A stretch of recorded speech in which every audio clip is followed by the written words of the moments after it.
বাংলাদেশের রাজনীতিতে এক ঐতিহাসিক অধ্যায়ের অবসান ঘটেছে ৩০ ডিসেম্বর। সাবেক প্রধানমন্ত্রী বিএনপির চেয়ারপারসন বেগম খালেদা জিয়ার মৃত্যুতে শোকাহত দেশ। সেই শোকের মধ্যেই ঢাকায় আসেন ভারতের পররাষ্ট্রমন্ত্রী এস জয়শঙ্কর। বিএনপির ভারপ্রাপ্ত চেয়ারম্যান তারেক রহমানের সঙ্গে সৌজন্য সাক্ষাতে জয়শঙ্কর তুলে দেন ভারতের প্রধানমন্ত্রী নরেন্দ্র মোদীর পাঠানো সমবেদনার চিঠি। পরে সামাজিক যোগাযোগ মাধ্যমে জয়শঙ্কর লেখেন, বেগম খালেদা জিয়ার দর্শন মূল্যবোধ আমাদের পারস্পরিক সম্পর্কের উন্নয়নে দিক নির্দেশনা দেবে।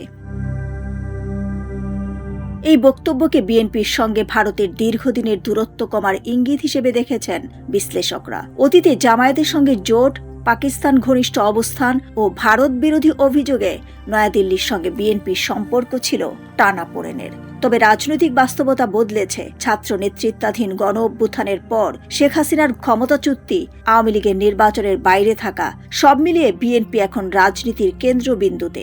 এই বৈঠক আমাদের দ্বিপক্ষীয় সম্পর্কে একটি নতুন অধ্যায়ের সম্ভাবনা তৈরি করেছে। বিশ্লেষকদের মতে ভারতের জন্য তারেক রহমান এখন তুলনামূলকভাবে গ্রহণযোগ্য ও বাস্তবসম্মত বিকল্প। যদিও শেখ হাসিনা প্রত্যার্পণ সহ কয়েকটি ইস্যুতে ভবিষ্যতেও চাপ রয়েছে।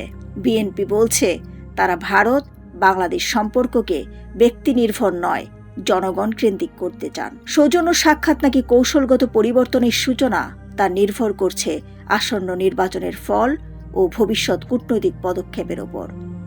ডেস্ক রিপোর্ট, সোনালী নিউজ।